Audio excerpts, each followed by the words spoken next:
ពេលយប់ស្ងប់សំឡេងខ្យល់ធ្ងោផាយផាត់ព្រំដែនស្ងាត់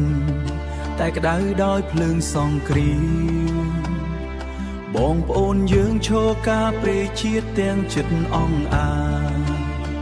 ទឹកភ្នែកលាឈាមក្រោមមេឃពណ៌ខ្មៅងងឹត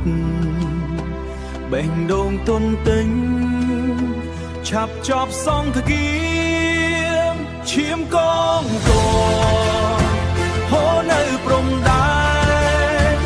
ដើម្បីដីខ្មែរយើងមិនភ័យខ្លាចជីវិតបដូរ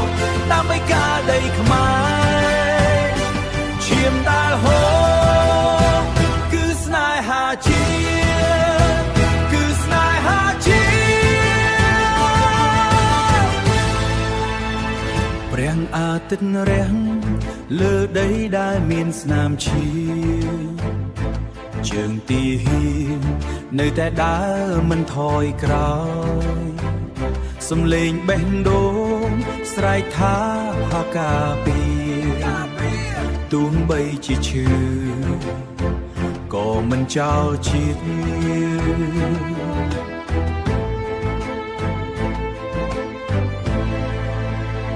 បើថ្ងៃណាមួយ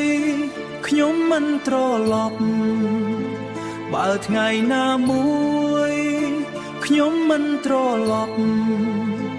សូមឲ្យដីនេះចងចាំឈាមខ្ញុំសម្រាប់ជំនាន់ក្រោយរស់នៅសុខសាន្តឈាមកងទ័ពហូរនៅព្រំដែនជាតិខ្មែររឹងមាំមិនដែលរលាយបេះដូងក្លាហានយើងចូលរួមគ្នាឈាមដែលហូរគឺឈាមកូនខ្មែរការពារទឹកដីគឺជាឈាមកងទ័ពខ្មែរការពារទឹកដី